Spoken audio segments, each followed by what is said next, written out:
Hi, you're watching Questing Time. I'm Paul Foxcroft, and this is episode 11, part 3. Last session, the players got into a scuffle with some carrion crawlers. And we ended that on a cliffhanger, didn't we? So, the amazing Claire is down, paralysed by one of the beasts. The rest of the party's pretty injured, but don't worry, because we come to this exactly at the start of the Reverend Hardcore's turn. And he is about to bring the thunder. Kind of. This session, let's see if the players make it to the tomb they've been trying to get to for 2 hours. Bear in mind the only obstacles on the way have been choices they've made. Oh, and 2 caterpillars.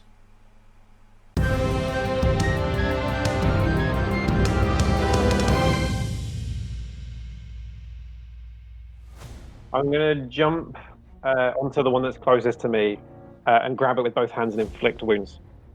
Ooh! Lovely stuff. Make an attack roll. I will. Fuck. I changed dice and... That's 6. 6? Oh no. Would you... Just, again, we should be doing this ahead of time. Would you like to retroactively burn your inspiration to have a reroll? I believe I already burnt my inspiration de-paralysing myself, if I'm being honest, which, as You Jack did. Hardcore Can we and do his dog should that? be... Because I forgot. You can't, because you're paralysed. Oh. Oh, that's nice. Oh. If you can explain to me how a paralysed Claire would inspire Reverend Hardcore. Just You can do with that a right look. now. With a look, because my eyes are still open, right? Yeah. So I'll just give him a look. My 2 eyes at his 1 eye that says, I'm not showing off that I have 2 eyes. I'm actually telling you can do this. 1 eye or not. But with my eyes. I think... You're a good Rich, cop. I think You he's can not... now add. Hang on a second. I'll let that happen. Thank you, Stormy Robot. I'll let that go ahead. Briony, what is your? I think you. What dice do you have for your Bardic Inspiration at the minute? Are they D6s?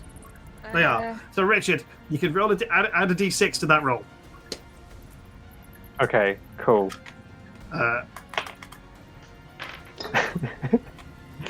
Okay, so that's 9. Was it not 9 already? It was 6, and then I added 3, and now it's 9. Oh, for fuck's sake! There was no hope. Can anybody else look at me to give me more? I'm afraid not. You summon necrotic energies from the dark beyond the stars. All this energy forming into the palm of your hand as this kind of incredibly, genuinely, devastatingly wounded attack, and just sort of wave it around near a beast. As the energies dissipate, you feel shame as a standard action. Next up, Briony, it is your turn. So if I am paralysed, I can't do any spells, can I? Because they're all level. You cannot. Can I instinctively have done Hellish Rebuke or no? That still needs stuff. No, to do. it still requires a con like it. That's it. Hellish Rebuke. Traits. No, it's a spell. Okay, So can I use my cutting words with my eyes? No. You can't do anything that requires an action. You can roll to break that paralysis if you would like. Yeah, I think that's all I can do. Other than, weigh it down a bit. It's above you, so...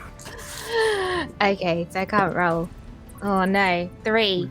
3. No, you remain paralysed. Time for the beasts goes. The first one's going to attack Ruff, or try to. Ooh!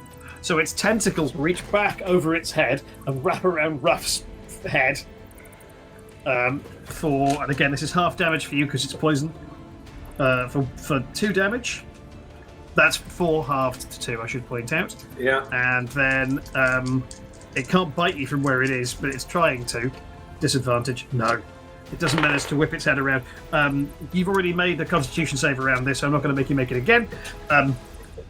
So that's that. A little bit of poison damage for you, Ruff, and the other one is going to, satisfied that Claire is paralysed, keep you in its tentacles. It's going to whip around and try and bite Phillin, whose armour class is 13. Never mind, because this is a 20. As its jaws, its weird sort of insectoid jaws close around your head, doing. Ooh, that could have been a lot worse, but no, better. That could have been better. Doing 8. 16 damage. Oh, jeez, that's me unconscious. Yeah. So it's just got. Literally, you look up and you just see this mouth slam shut, and everything goes black. Motherfucker. Yeah. Death next saves, up, is it? It is death saves. Next up, Matt, it's your turn. Death save, please. Death save. 15. 15. That's one good one. Hooray! Next up, Rufus, your turn. Lovely. Well, I'm going to, smash this thing with my axe again, and this time it's going Feel to free. strike.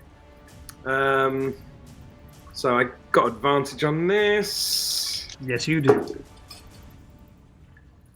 Okay, this is a bit more like it. Rough 21. 21, that is absolutely a hit. Yeah. And now the damage. Roll that damage. Come on. Is a 6 plus 3. However, And even though another 2. 6 is perfectly good enough, actually, I can use Savage Attack and re-roll it again just in case I get higher. Yep. Which I do. 7. Lovely. So 7 plus 3 is 11. And then I'm going to, because I'm wearing my spiked armor, take that as a free action and give it another 3 damage. So, okay. 14. So 7 plus 3 is 10. You're adding another 2 to that because you're raging. That's 12. And then 15 in total from your spiked armor. That's right. And yeah, you slam your axe down on the back of this thing's head.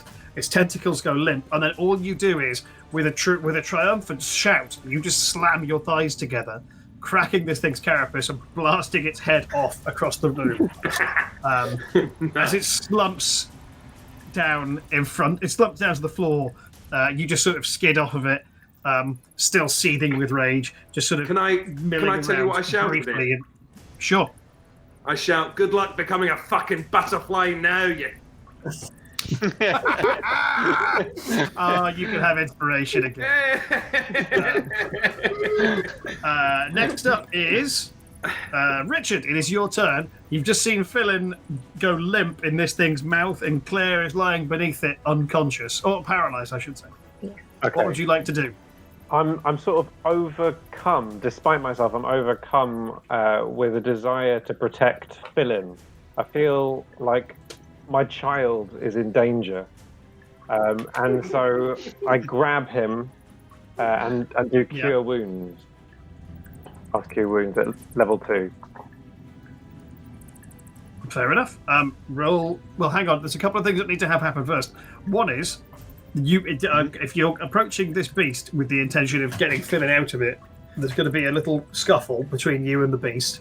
A sort of tug of you war. would invite an attack of actually you would invite an attack of opportunity, but then it's already got its mouth and tentacles in use.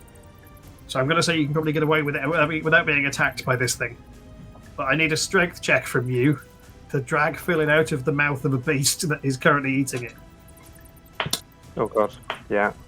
Okay, that's actually quite good. That's a rough 21. Great. Let me make my strength check. Okay, sure. You managed to drag Phillin out of this thing's mouth. Blood and spittle and this weird sort of dim, like sort of almost iridescent blue spit flowing out of this beast's maw. It hisses as you do it, and you manage to get away. A cure wounds. Please roll that and let me know how many hit points Matt gets back. But as you cast the spell, it bites you. Or at least attempts to. It doesn't successfully bite you. It just snaps at you, failing to score a hit. How many hit points do he get back? He gets back. Is it a D? I'm rolling D10, aren't I? If you're casting it at second level, you're not. I believe it is 2d8 plus your casting stats. Okay. Ho-ho! 2 8s. Oh, nice. Nice.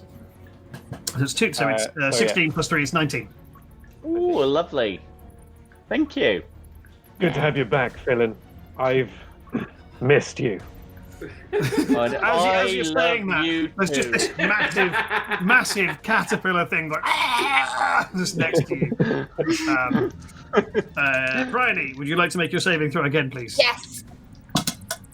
Can I use inspiration? Yes. I've got normal, not bardic. 14. 14. Great. You are no longer paralyzed. Yes. But that is your turn. Oh, damn it. You make it at the end of your go. Because I've been paralyzed the whole time as a response that's been delayed because of paralysis. Because I was paralyzed. You would have to do it in response to a new. Okay. I just looked at it because of the wording of it. But it gets its go now, and is going to attempt to attack the Reverend and Phillin. You get 2 attacks. Tentacles on the Reverend. No, tentacles on Phillin. Bite on the Reverend. I imagine I'm still cradling Phillin in my arms at this point. Sure. Its mouth claps down with a tremendous clang on your shield to no effect, and Phillin, your armor class is 13. Cool. Please take 5 poison damage and make a Constitution saving throw. Jesus Christ. 12. Yeah, 12. 12. You are paralyzed until other. Thank you, Reverend Hart. Okay. Matt, it is now your turn. Okay, I'm just gonna quickly read if this is possible. I'm gonna use my new skill of message and just scream in this thing's head. Nope, not while you're paralyzed, because that would require movement. I thought message was just with your eyes. It's because it's still I have to cast it. Cast it, yeah. So yes, would you make another saving throw for me? In my head, I am doing this though, but I'm just screaming in my own head. Weirdly, I hear it. Yeah. I got a 19. Lovely stuff. Matt, if you would be so kind as to make. Oh. 19 means you should wake up from being paralyzed. What did you get? Oh, I got 19. So. Great. You have successfully deparalyzed yourself, but that is the end of your turn. And we roll around to the rough knight, who is just seething in this pit. I like the idea that, like a child's swimming pool, if the wall's gone. It just takes like a good 10 seconds for all the water to come out. I like to think that you're stood in that, but it's the inside of a sort of massive caterpillar. Yeah. And there's a lot of bones in there. A lot of gnawed human bones. Yeah. Just what you hear, by the way, Rufus, is as I am paralyzed, the screaming in my head becomes just real screaming. So as I come round, I just go, "Ah!" Yep. How far away am I from the second caterpillar? You are very much within stabbing distance of this thing.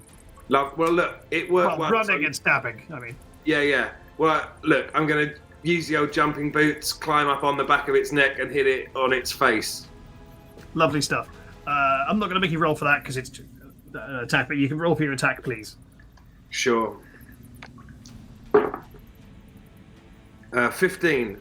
15, great. You run, vault, jump, and bring your axe down on this thing. Let's see how this goes. I'm going to... 2 6s, so 6 plus the 3 is 9. Then plus the 2 is 11. And then plus the other 3 for the spiked armor is 14.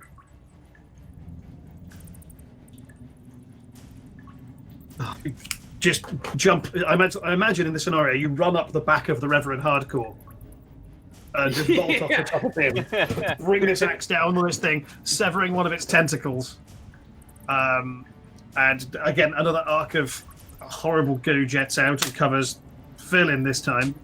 As he's screaming, just all this goo piles into Phillin's face and mouth. It goes right in his mouth. Yeah. It's less of a scream and more of a gargle. Sam Raimi moment for me. Yeah. Yeah. Now, Richard, it is your turn. This thing is still up and about, although it looks very wounded. Okay, this time I'm not gonna fuck about. I'm just gonna grab my shield, two hands, and just try to like ram it into its face. 100% make that attack roll, friendo. 17. That is a hit. Boom. Your shield's damage is 1d8 plus 3, I believe. 1d8 plus 4, sorry. What is a magical shield? That is 12 damage. Excellent. Would you like to shout anything while you do this, or...? Nobody kills my surrogate child. As you bring the shield down on the thing's neck, neatly severing its head, Hey. cutting its head off, as from the other side of the shield, just like a sort of water park's worth of green bile jets around you. And then once again, the cavern is peaceful, serene, like the evergreen forest before Bert Raccoon wakes up. Wow. At this point, I want to stand up, look at both Jack and Ruff, and go, "Pair of cat killers right there, my friends." And just hold out for fist bumps. I like hold his fist, not understanding the joke. Lovely stuff. What now, friends? Has Neil returned? Neil has not returned because it's only been about a minute Okay. since that happened. How's everyone doing for damage? I am on 9 hit points. It's not the best. How is everyone else? I am now on 14. I'm doing alright, I'm on 24. Yeah, I'm all right. I'm what am I on? 30 something. Oh, I'm 29. Are you going to be right? Phillin, do you have cure wounds? Because I might cure wounds. I don't, but Well, I can do you do want- it twice. but yeah, do we want to do that, or do we want to hold it off? Because just in case, like 14's not the worst case I've been in. Oh, you've been way deader than that. Yeah. I don't want to waste a spell slot when we might need it later. But I think know. you probably could do with a cure wounds. So, we could. Yep. Could take a short rest. Someone said, whilst we wait for Neil to come back. In this terrifying cave that's full of danger? Do you remember the last cave we had a nice short rest in? Yeah. I love a short rest. I love a short rest. In fairness, we are going to have to wait for Neil, whatever. So I mean, we are sort of waiting. We could, double utilize save that our time. spells. And also, it's not like the mission that we're on is an hour from now. The library's going to explode. Like, we are only exploring as long as we're right. And I've got my axe of warning. Yeah. Paul is looking very gleeful that we've decided to take a short rest. I've just written down "library explodes?" question mark. I'm happy to do You can that. absolutely take a short rest if you would like. Oh, cool. Great. Cool. Thank you. I didn't see who suggested that in the chat. Who was it? Run like Craig. Thanks for that, because we wouldn't have thought of it. They have since said I was being sarcastic, but sure. Amazing. Yep. So, if you'd like to click on the short rest icon on your D&D Beyond character sheets, pick how many hit dice you would like to use, and then roll those hit dice. Matt, yours are D6s. Briony and Richard, yours are D8s, and Rufus, yours is D12s, because you are barbarians. Yeah. You're a barbarian, or the barbarian is why we have a D12. I love that D&D is all about strategic gnats from Dub in the Sand. That's basically what it is. Oh, I feel it's the same as my life. So Okay, I used 2, and I got a total of 9. Great. So that puts me 1 under max. Great. Fair enough. Don't forget you add your Constitution modifier for each die. So if you use 2, you're adding 2 to that. Oh, Right. cool. I'm back up to 4 then. Great. Also, Briony, do you have Song of Rest as an ability as a bard? Oh, maybe. All right, wait. It's Just a treat. Once again, a treat to see that the audience is more familiar with your characters than you are. where would it be under spells? No, under features and traits of class. So here's Oh. here's how it works. I have Song of Rest. Can I do that? Yes. Yes. Add 1d6 hit points, fellas. 1d6. Yeah. Mhm. Oh yeah, come So on. Matt, if you would like to, you have to have spent a hit die. But if you spent a hit die or any number of hit dice, you add an extra 1d6 because Claire's singing. at you. Oh, So, cool. Matt, you I'm can spend up one to fewer. full anyway. Okay. Yeah. Thanks. Thanks. So, an hour's rest has passed. You guys have filled the time, presumably using the pools of water in this cavern to get a lot of the bug goo off of your clothing, or in your case, Matt, out of your voluminous pants. Mm-hmm. And my mouth. Neil reappears in form. Like, what happened to you people? There were some caterpillars, and they tried to eat us. They were hungry. Okay. Hungry pillars. Great. Yeah, this just comes out in a posh house. Oh, right. Anyone there? No. In the posh house. A posh house. Oh, Did you what s- colour was their drapes? Blue. Yeah, that sounds posh. His story checks out, guys. Can we can we check what that is? Look, can we reference our map and just check, see if we can work out what that's likely to be on the surface? There's a lot of, not from the description of a posh house, there's a lot of houses that might be the sort of nice area of town is basically all the houses surrounding Brigstock Park, or Phoenix Circle to the left, to the west of that. I'd like to. I turn to. What are we calling him? Neil or Neil. Demonic Cummings. Well, I was thinking Demonic Cummings, and then I worried that was his real name, and we're not meant to know his real name. And No, all of that. his real name is difficult to pronounce and incomprehensible to mortal minds. And therefore figured it out. fulfilling. I look the perfectly normal human raven demon man in the eye, and I go, right, so let me get this straight. You've flown all the way up there, had a look round, just went, oh, this is a posh house, and flew all the way back. Was there no single part of you that thought maybe some more pertinent information might be useful? You're meant to be the child of hell, nefariousness made flesh, and instead all we get is, it's a posh house. What are you, a demon or a fucking estate agent? He He slaps you. He slaps me. Yes. I bite him. Great. Make an attack roll. slap them both. Right, make an attack roll. 20. You have bitten the imp. It's never good when Paul's opening the book, is it? Nope. 15. So, Briony, you've successfully slapped both an imp and Ruff. What's your armor class again? 14. You've slapped an imp and Ruff. Rufus, you've bitten an imp. I don't know what humanoid bite damage is. So I'm going to say, what's your strength? Your strength modifier is +3, right? +5. You're not still raging. You had an hour's rest. Oh, sorry. Yes, it's all right. Cool. That's So a hangover from the great sword. It's +3. You do. So actually, I didn't. Oh no, you do 1 damage because he's resistant to non-magical damage. Ow! He cries, and then its stinger raises up behind it just as Claire slaps it, and the slap knocks it away from you.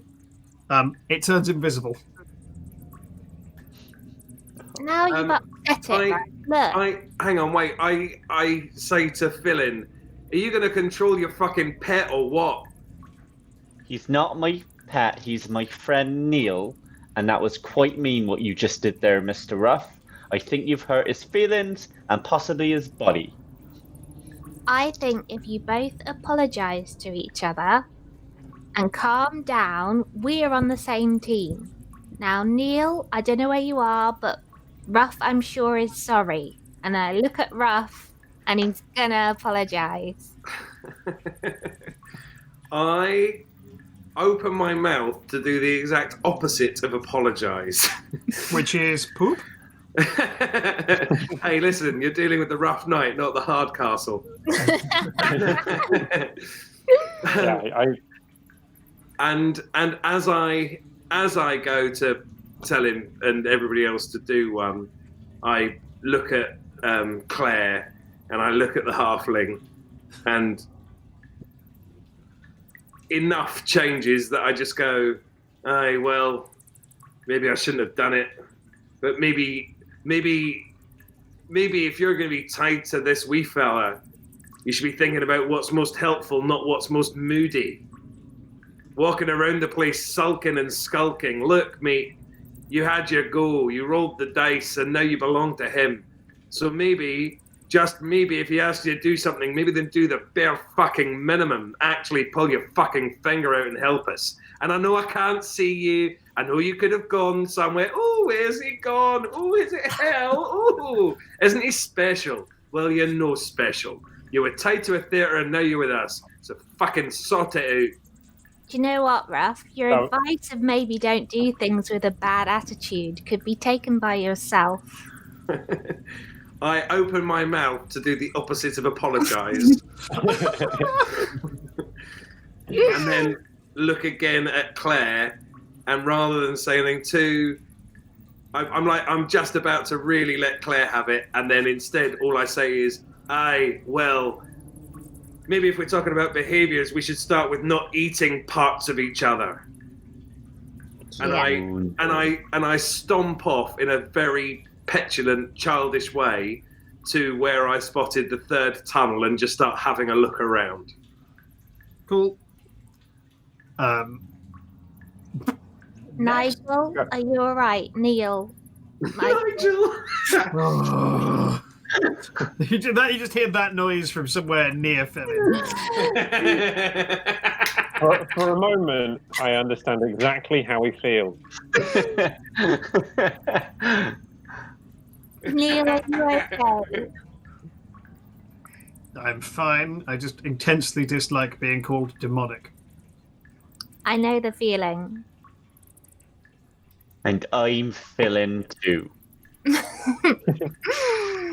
Neil, I'm sorry about our friend. He's got a bit of a short fuse, but he was kind of onto something when he was saying, you know, you could maybe give us a bit more information than just it's a posh house. Yes. Are you sure there wasn't anything else you noticed?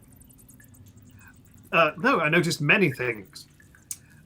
As I made clear before, I am duty-bound to answer the question you ask me. Oh, you're one of them, are you? Ask him if he saw any post. Neil. I can hear you. Neil, you're a part of your duty bound to me is now to answer these kids whatever they ask you to. No, that's not part of it. I just mean I can't. If you ask me a question, I answered that question and not a different question, the one you implied. Is there anything that you saw on your journey you think will be useful to us? Yes, many things. Okay. Right. Oh. Sorry, Briony, I didn't catch that. List them, please. Neil? Yes, well, there were some letters, a selection of documents, a number of identifying crests, perhaps. There was a number of objects in the house that may or may not assist you. Not knowing the things you know, I couldn't comment on whether you'll find them helpful. Do you know whose house it was, the name of the person? I do not. Do you know... Was there anyone there? There was not. Was the name written on anything you saw? Whose name? The name of the house owner. How would I know? What names did you see, if any? Ah! This is hard. I think I've worked it out, guys. Professor Plum in the posh house with the candlestick. Am I right? I slapped Phillin. Neil, please state the names that you saw. Yes. He starts reading to you a list, like quite a long list of names, which after a little while, Claire, and now I think about it, probably Hardcore, recognises a lot of these are authors. Oh, okay. Sorry. Grisham? Neil? Yes? What, on the letters, not Hmm. on the books? Could you tell us what names you saw on, particularly the address, if a letter and an envelope, like the address, who it was directed to? Yes. What was that name? Right. And he gives you. Right.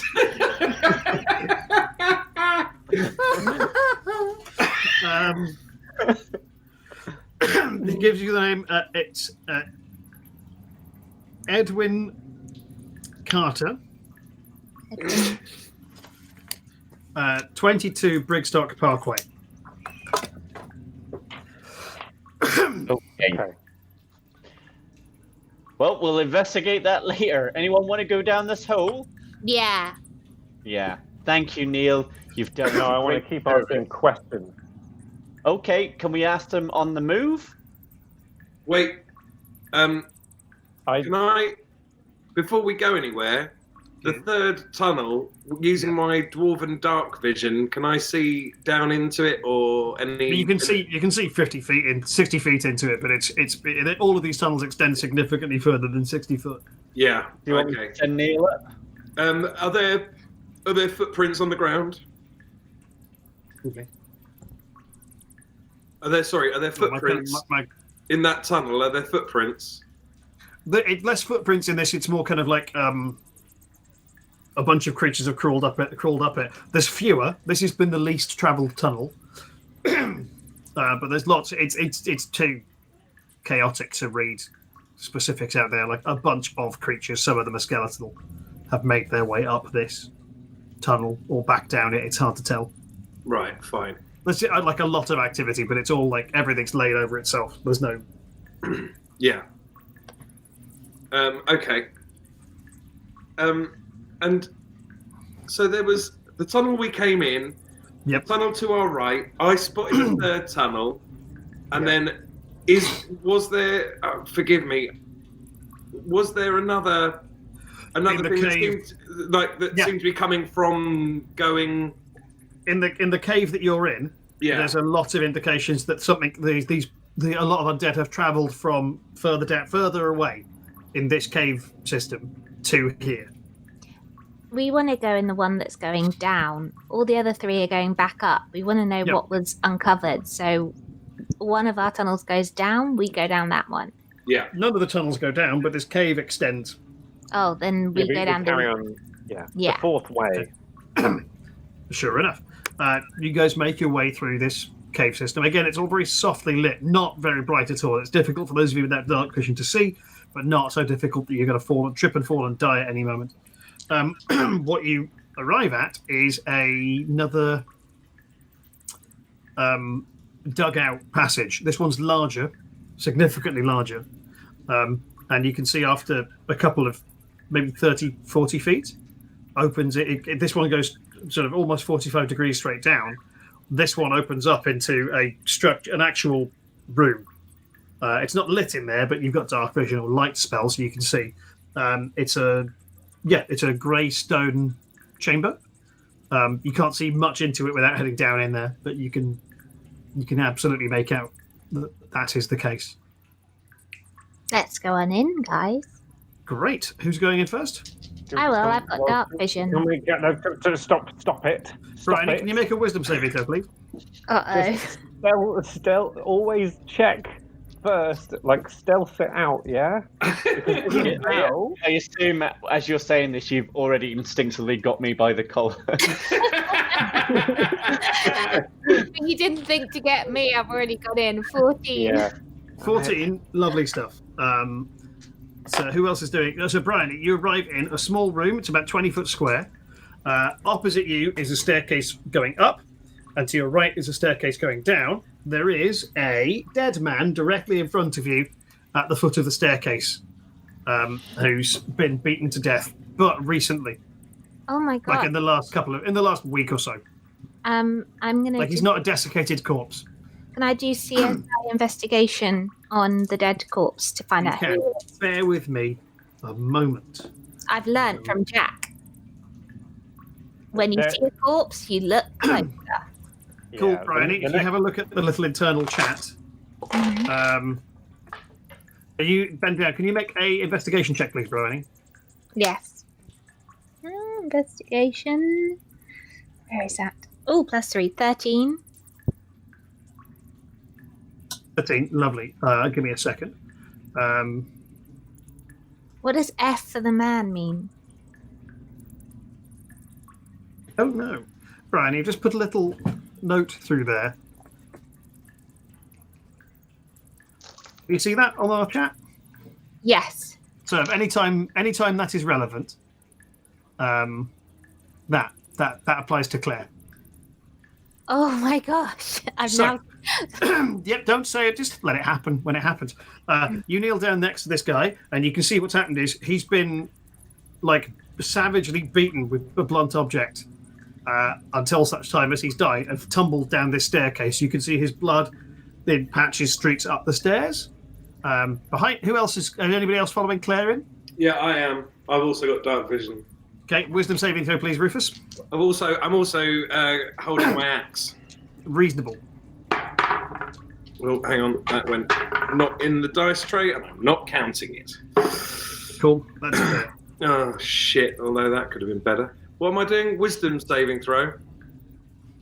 Yeah. 8. Oh, hang Oh, I on. lost you. 8. Great. Hang on. Why can't I remember any of this? No. All right. Is it the axe has some? Oh, not with relevance to this. No. All right. Fine. I've got a feeling I've got something for wisdom saving throws, but I can't find it. Let's move on with our lives. No. Fine. Okay, cool. You can see Claire is hunched over the corpse of a human man. I look up at him and I say, Yep.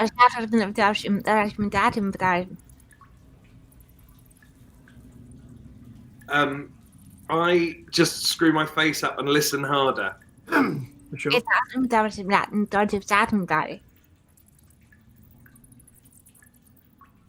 I reach in my pocket, take out a drink, take a very large swig of it, Yeah. put it back in my bag, look back at Claire. One more time. Does that help, Paul? No. Matt and Richard, are you heading down into here? No, I can hear something going on, so I'm gonna make an arcana check before we go in. Sure. Make an arcana check, please. Matt, Richard, what are you doing? Can I have the spell. I don't know if this is relevant, but I have the spell Find Traps. Yeah. I was wondering if I could. It feels like that's like shutting the stable door after the horse has bolted because there's 2 of our party in there now. But does Find Traps have any like magical finding ability as well? You know what I mean? Yeah. I'll do that then. I'm going to cast that. And in the meantime, cool. I got 19. Great. Matt, yes, there is a powerful magical aura surrounding this entire this complex that you're stepping into. It is a weird combination of abjuration magic and necromantic magic. You get the sense that it was once one thing and is now, over time, has become sort of corrupted. Richard, Ooh. yes, this entire structure is a trap. Okay. And now I just turn to Phil and I say, you see, Phil, this is why we don't rush headfirst into chambers, okay? Oh, that's why. I thought it's because sometimes when I try and get in your room, you say, "No, not now, Phillin." And you do it. But now It applies It applies to a number of situations involving me. Are you getting that magic flavour there, Mr. Hardcastle? Yeah, it's definitely a trap. Our two friends should not have gone in there. Okay, so We shout down. We shout down to them. What do you shout down? you shouldn't Claire? have gone in there. Mr. Hardcastle says it's a trap. Cool. Exactly, Claire. As you shout that, Rufus and Briony, you hear movement from further in this structure. Oh God! As your colleagues shout information at you. I wheedle around, axe up, and ready myself in the direction of wherever the noise was coming from. And then suddenly, deep within, I begin to feel that the sands are shifting in how I feel about the world. Oh, yeah. What does that sound like? Sounds like this, and I don't know quite where. I almost, when it starts, I don't quite know where this noise is coming from, but it sounds like this.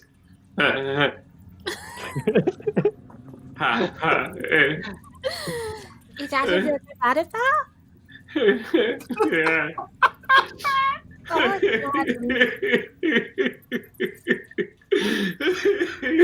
I start running back. I turn to Jack and just say, "Oh my God, Mr. Hardcastle, there must be so much booze down there." So, Matt, Richard, what would you like to do? Mr. Hardcastle, is there any way we can get in there without triggering this trap that you know of? You can see, Richard, it's already been triggered. Okay, so we can go. We'll just go in then. We'll just follow on in. Yes, sir, Mr. Right. Hardcastle, sir. Wisdom saves from the two of you, please. Oh. 16 plus... 18. Mine's an 11. 18. Matt, you are absolutely fine and remain sane.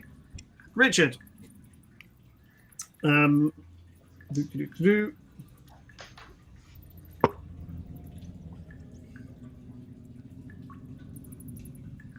Excellent, Richard. I'm going to type a thing in the chat for you. In fact, I'm going to send you a text message as a veil of light insanity washes over your character. As the four of you stand in this dark chamber, lit dimly by, I think, Rich, do you have a light spell going off? I haven't actually done that yet, but Okay. As this chamber is illuminated, you see this figure in front of you on the floor who's been beaten to death by something, wearing relatively modern armor and relatively recently put in there. You see the Rough Knight holding his axe ready for combat, huge tears pouring down his face, weeping inconsolably. Claire looks up at the two of you and greets you with a fine... Daddy man. Yep. As Phillin looks at you, as Reverend Hardcore just feels something inside the back of his head go snap. And in the darkness ahead of you, you can see hulking figures lurching towards you. Like, it would sound like stones scraping on the ground and a sort of soft squishing noise. And that is where we're leaving it for this week. As three of our characters have gone gently mad. And the one who hasn't. But the most useful one has. I'm going to do this really quickly. I'm going to do this really quickly for the stream to watch. We are 1 point into this. We are 1 point into this, and that's the first page of the dungeon. Jeez Louise. Great news! So join us. We'll be back next week to find out what happens when these characters lose their literal fucking minds as they enter into the dungeon, the name of which we haven't discovered.